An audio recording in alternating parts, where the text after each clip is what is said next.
धर्म वही है जो अच्छा है, अधर्म वही है जो खराब है। समझें? बहुत सारा चीज अच्छा है। यहाँ धर्म अच्छाई है, बुराई अधर्म है। लेकिन वो बुराई जो धर्म के लिए किया जाए वो सच्चाई है।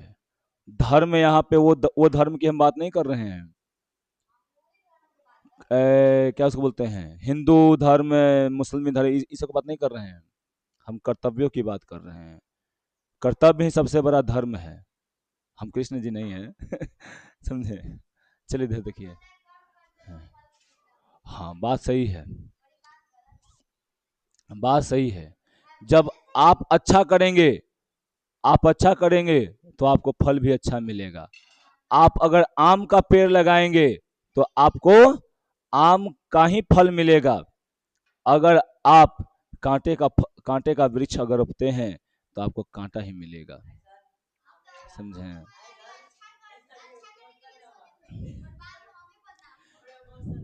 सुनो पहले, वो फल कभी कभी फल देर से मिलता है।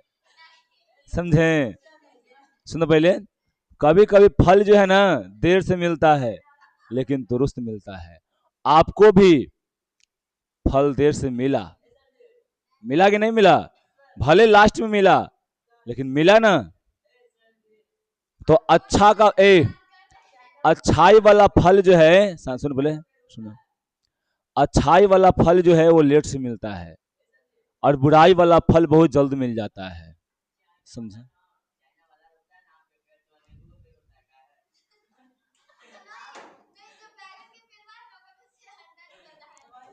ठीक, तो बात की बात है, वो बात की बात है।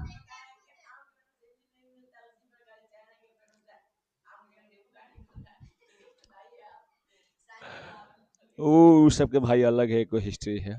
ठीक है, चलिए देखिए, तो हम लोग एक बार फिर से बिहार बोर्ड इंटर परीक्षा 2000, इंटर परीक्षा नहीं, क्लास 11th में हम लोग कोशिका जीवन की इकाई, खिड़की बंद कर दो, पर्दा लगा दो, खिड़की बंद कर दो, पर्दा लगा दो। क्या क्या? ना ना ना, अभी तो शुरुआत है। क्या लिए बना सकती, उसी में से काट करके बनाओ। वो देखो, उसके में है ना, हम आपको पूरा डिटेल में दिए हुए हैं। जो पढ़ा रहे हैं हम डिटेल में पढ़ा रहे हैं, इतना विस्तार से जा रहे हैं ना कि जिसका कोई लिमिट नहीं है। समझे? और विस्तार से नहीं। आप क्या कीजिएगा घर पे, अब तो 10वां क्लास में खत्म करिए का।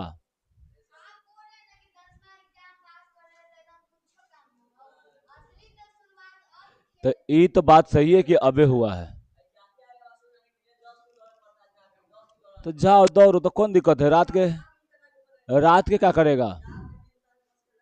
तो बस, जो सोएगा वो खोएगा, जो जागेगा सो पाएगा। तुझे पाना है तो तुझे जागना पड़ेगा, तुझे खोना है तो सोना पड़ेगा। अब तुम्हारे हाथों में है, तुम करना क्या चाहता है। ठीक? नहीं, गलत बात। तो लिमिट में, कोई चीज का लिमिट होता है। समझे? हम कल बात करेंगे आपसे, आज नहीं बात करेंगे। चलिए, शांति। हम यहाँ पे आप लोग को कल पढ़ा चुके थे, गोलाकार यानी कोकस, है ना? जीवाणु कैसा होता है, कैसा नहीं होता है। समझे? ये गोलाकार जीवाणु है ना? और अंडाकार सेम की तरह होता है। एकरा में क्या होता है जी, अगर एगो रहेगा तो क्या करेगा जी, मोनोकोकस, दो रहेगा डिप्लो, और तीन गो रहेगा तो, तीन गो से ज्यादा रहेगा तो स्ट्रेप्टोकोकस, है ना? समझे? क्या? हाँ, सब ऑब्जेक्टिव बनेगा। समझे? हाँ, पूछ सकते हैं। हम्म, ठीक। हाँ, साथ साथ में तो डिप्लो, और ढेर साथ जो है तो स्टेप्टो, है ना? हम कह सकते हैं कि आप स्टेप्टोकोकस हैं। नहीं, वो बदल चुका है। ये 2 से ज्यादा हो चुका है।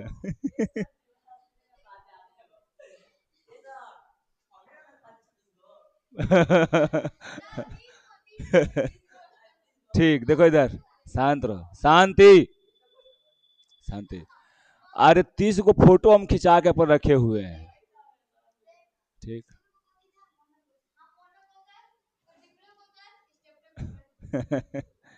ठीक, ऐसा कैसे हो सकता है? ये बात सही है या गलत हम कैसे कह सकते हैं? देखो इधर बात सुन, बोले गोलाकार यानी कोकस यानी का या उदाहरण है, तो याद रखना क्या है यहाँ पर जी, स्टिफ्लोकोकस है ना, और ये सस, स्टेप्टोकोकस, निमोनिया, निशेरिया, गुनरिया और डिप्लोकोकस, ये सब क्या होता है जी, क्या? हाँ, सब कल पढ़ा चुके हैं, उसका रिवीजन करवा रहे हैं थोड़ा सा, समझे? यहाँ पर देखिए बैसिलस छड़ के आकार का होता है, सिंगल रॉड होता है ना। ये क्या है जी, स्टेप्टोबैसिलस और डिप्लोबैसिलस, समझे? ये सब पढ़ा चुके हैं। कॉमा के आकार का होता है ना। जैसे में क्या है जी, यहाँ पर वेब्रियो कॉलरी कैसा होता है, अल्प बिंदु होता है ऐसे, समझे? ठीक ना। एक में ग्राम ग्राम ऋणात्मक बैक्टीरिया जो होता है ना, कि वो आमतौर पर क्या होता है जी, खारे जल में पाया जाता है। बढ़ाएंगे ये ग्राम ग्राम ऋणात्मक ग्राम धनात्मक बैक्टीरिया अभी आगे पढ़ेंगे, अभी पढ़ेंगे कुछ देरी में, समझे? यहाँ पर आप जानते हैं कि यहाँ पे क्या है जी, हाँ वही वाला है। इसका उदाहरण विशेषता था, तो सब हम आप लोग को बता चुके थे। अब देखिए यहाँ पर देखिए क्या है जी छोटू, यहाँ पे सर्पिला यानी स्पाइरल है, तो स्पाइरल क्या होता है जी, यहाँ पे देखो ऐसे होता है, और ये क्या रहता है यहाँ पर लगा हुआ ऐसे ही रहता है ना, सांप के आकार का रहता है, समझे? पिंच भी बोल सकते हैं, स्प्रिंग भी बोल सकते हैं। एस्पिरिलियम वोल क्या है, वोल्यूटॉस, एस्पिरिलियम माइनस, फिर क्या है जहाँ पे कैप्टे कैपिलोबैक्टर जेजुनी है ना, हेलिकोबैक्टर पाइलोरी, और क्या यहाँ पर जी एस्पिरिलियम विनोग्राडस की, है ना। ये सब जो होता है स्पिरिलियम का, सबका संरचना है, सब जान लिया आप लोग। चलिए यहाँ पर देखिए, आज हम लोग को यहीं शुरू करना है, क्या है जी, कि प्रोकैरियोटिक कोशिका मूलभूत संगठन, आकार व कार्य में विभिन्नता के बावजूद एक सा रहते हैं। प्रोकैरियोटिक कोशिका जो होता है, एक में विभिन्नता भी होता है, बहुत सारा अलग अलग भी दिखता है, लेकिन इसके बावजूद भी ये क्या रहता है जी, एक समान, मतलब एक सा रहता है। सभी प्रोकैरियोटिक कोशिका प्रोकैरियोटिक कोशिका में क्या होता है छोटे, यहाँ पे कोशिका भित्ति होती है, जो कोशिका झिल्ली से क्या होता है, कोशिका झिल्ली से घिरी होती है ना, केवल माइकोप्लाज्मा को छोड़कर। माइकोप्लाज्मा में क्या होता है जी, कोशिका भित्ति नहीं होती है ना, बाकी सब में होता है। कोशिका में साइटोप्लाज्मा एक क्या होता है, तरल मैट्रिक्स, यानी बोल सकते हैं कि ये कोशिका है, यहाँ पर एक सब क्या है जो छोटे, यहाँ पे ये वाला तरल मैट्रिक्स बोलते हैं, जिसको हम लोग साइटोप्लाज्मा यानी कोशिका द्रव कहते हैं, समझे? इसमें केंद्रक नहीं पाया जाता है, आप लोग प्रोकैरियोटिक में बखूबी जानते हैं, बहुत अच्छा से जानते हैं। अनुवांशिक पदार्थ मुख्य रूप से नगण्य व केंद्रक झिल्ली द्वारा परिबद्ध नहीं होते हैं, समझे? अनुवांशिक देखो एक में क्या होता है कि अनुवांशिक पदार्थ जो होते हैं वो नगण्य यानी बिना केंद्रक वाले झिल्ली से वो घिरे हुए रहते हैं, और ये परिबद्ध नहीं रहते हैं। अब यहाँ पर देखो क्या बोल रहा है जी, कि जीनोमिक डीएनए का मतलब होता है जो यहाँ पर एकल गुणसूत्र वाला गोलाकार डीएनए होता है ना। जीवाणु में सूक्ष्म डीएनए, डीएनए का नाम सुने होंगे आप, डीएनए नाम सुने हैं ना, डीऑक्सीराइबो न्यूक्लिक एसिड, वृत्ति जीनोमिक डीएनए के बाहर पाए जाते हैं।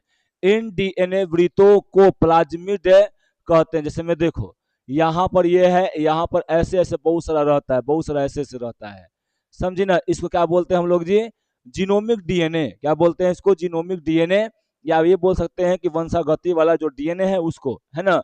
तो ये सब मिलकर क्या होता है छोटू, एगो वृत्तीय गति में रहता है, जिसको हम लोग क्या बोलते हैं, प्लाज्मिड कहते हैं।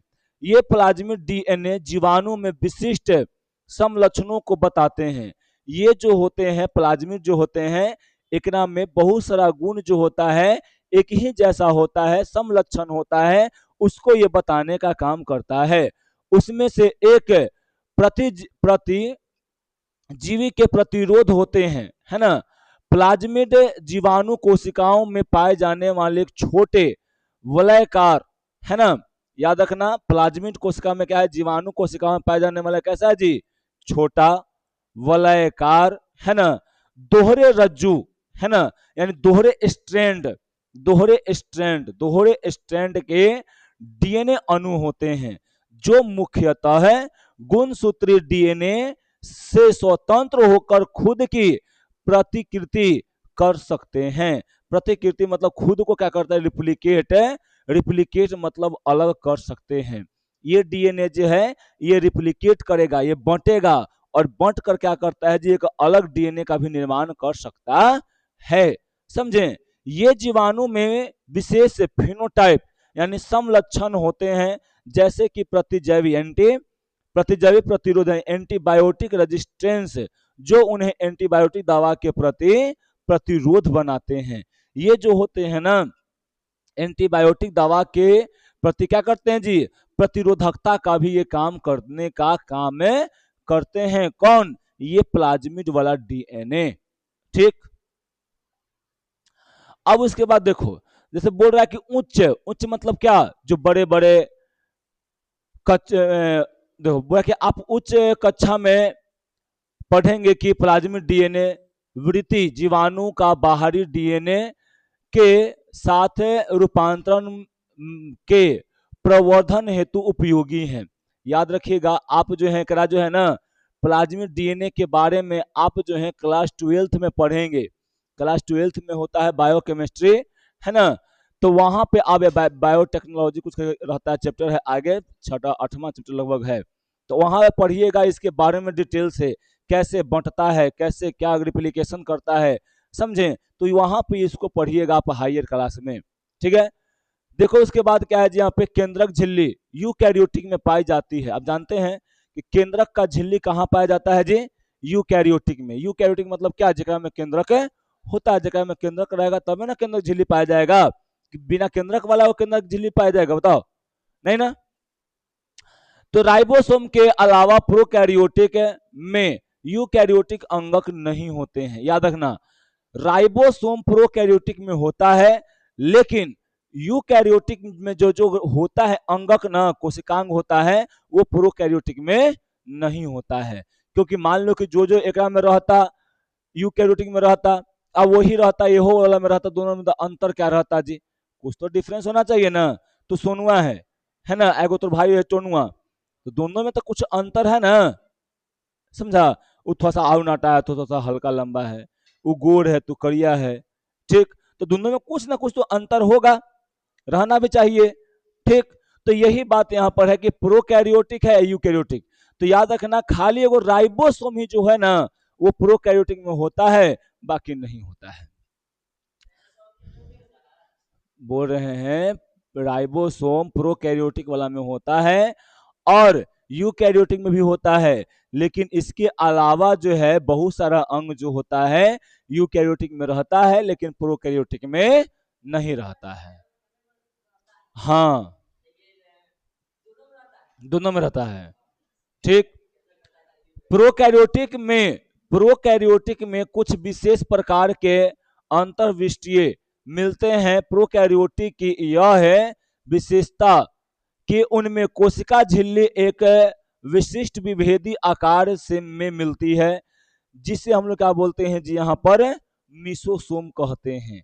याद रखिएगा, प्रोकैरियोटिक में क्या होता है, कुछ विशेष प्रकार का एक रचना मिलता है ना। प्रोकैरियोटिक की यह विशेषता जो होता है ना, कोशिका झिल्ली का एक विशिष्ट विभेद मतलब उसका में एक अंतर मिलता है, जिससे हम लोग क्या बोलते हैं जी, यहाँ पे मिसोसोम कहते हैं। ये तत्व कोशिका झिल्ली का अंतर वलय होता है, यानी आंतरिक भित्ति जो होता है ना मिसोसोम का, मिसोसोम जो होता है वो कोशिका के अंदर वाला भाग में होता है। अब देखो यहाँ पे प्लाज्मिड क्या है, तो याद रखना यह मुख्य जीनोमिक डीएनए के अलावा छोटा वृत्ताकार डीएनए है। क्या होता है जी, प्लाज्मिड है क्या, ये कोशिका के अंदर में मुख्यतः क्या है, छोटी यहाँ पर एक प्लाज्मिड डीएनए है ना। क्या यहाँ पर जी, छोटा आवृत्ताकार यानी जीनोमिक डीएनए है, या बोल सकते हैं कि छोटा एक डीएनए है, जो जीवाणु को एक विशिष्ट गुण जैसे में एंटीबायोटिक प्रतिरोध देता है, और जेनेटिक इंजीनियरिंग में भी ये बहुत काम आता है। आप पढ़िएगा जेनेटिक इंजीनियरिंग क्लास 11th-12th में, वहां पे और विस्तार से इसको पढ़ाया जाता है ना। तो इसको आप बढ़िया से पढ़िएगा।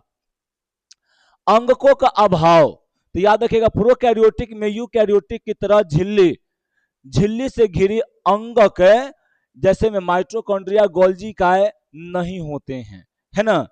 प्रोकैरियोटिक वाला में यूकैरियोटिक की तरह है, केंद्रक यानी झिल्ली से घिरा हुआ अंगक नहीं होता है। और उसके बाद क्या नहीं होता है जी, केंद्रक तो होता ही नहीं है, आप बखूबी जानते हैं। केवल राइबोसोम ही एक ऐसा अंगक है कि दोनों में समान रूप से रहता है, समझे। प्रोकैरियोटिक में भी होगा और यूकैरियोटिक में भी वो रहेगा। मिसोसोम के यहाँ पे क्या है जी, यह प्रोकैरियोटिक की एक अनूठी विशेषता है।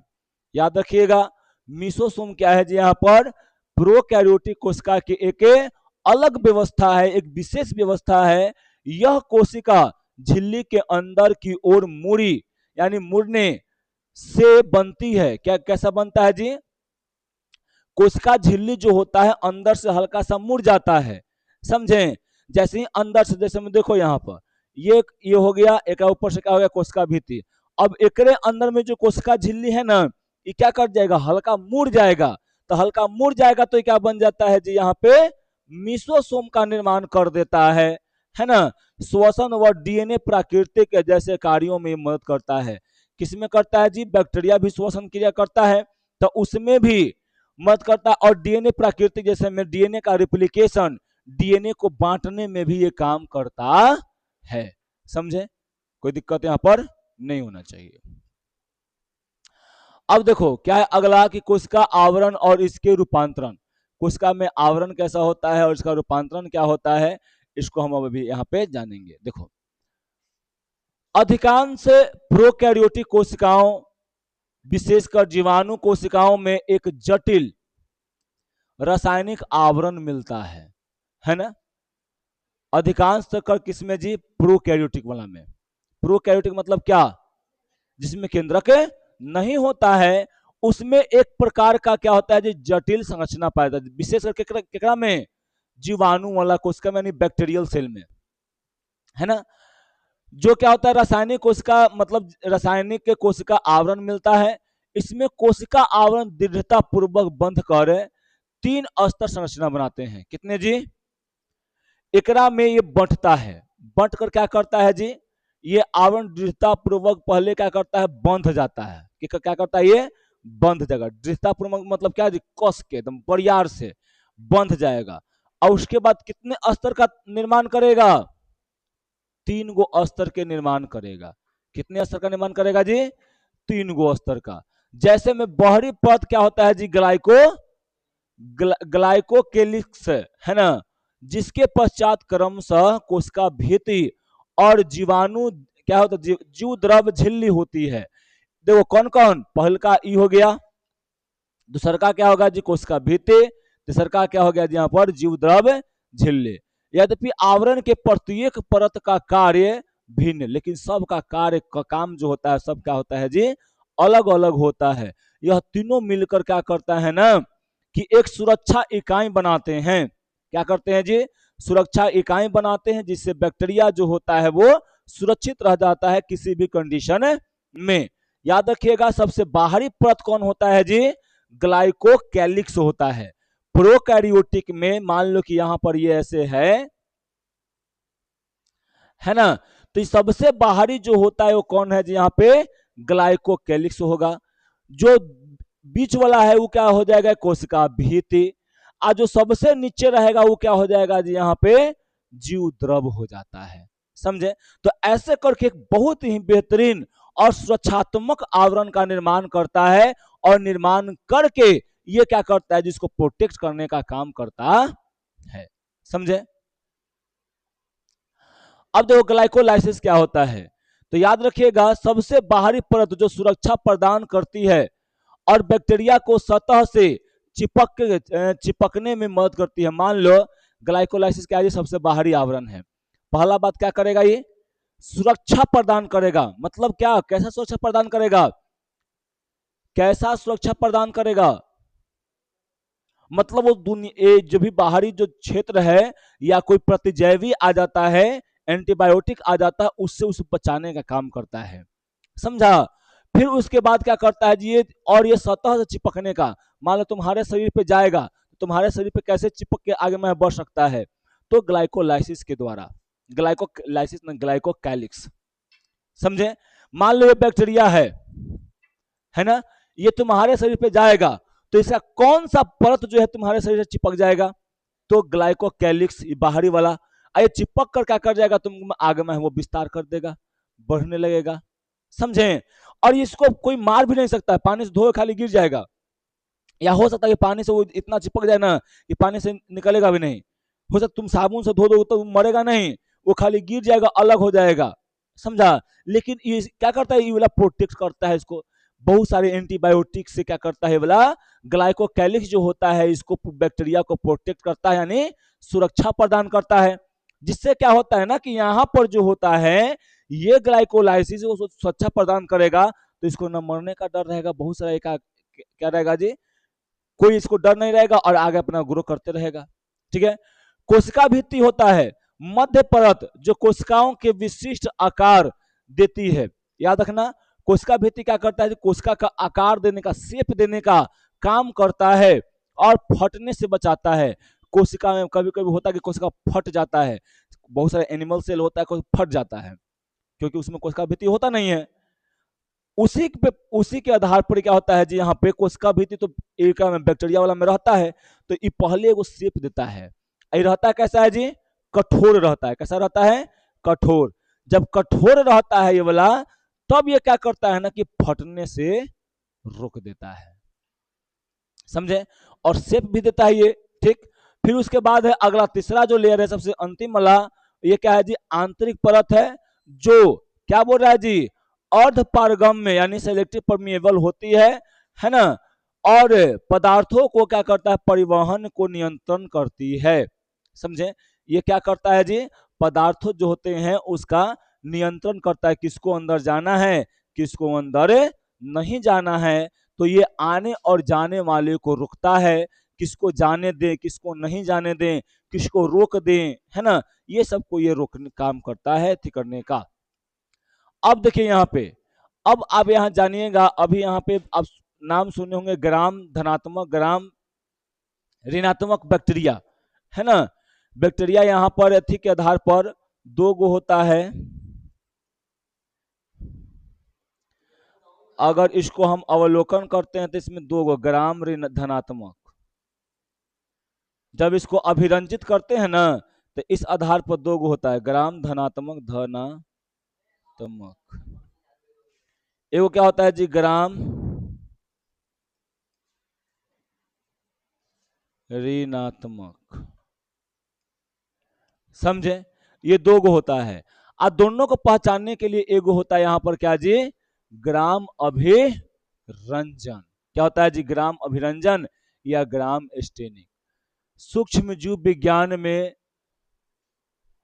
जीवाणु को उनकी कोशिका भित्ति की संरचना के आधार पर ग्राम धनात्मक यानी बैगनी, ग्राम धनात्मक का रंग कैसा होता है जी, और ग्राम ऋणात्मक गुलाबी या लाल में वर्गीकृत करता है, समझे।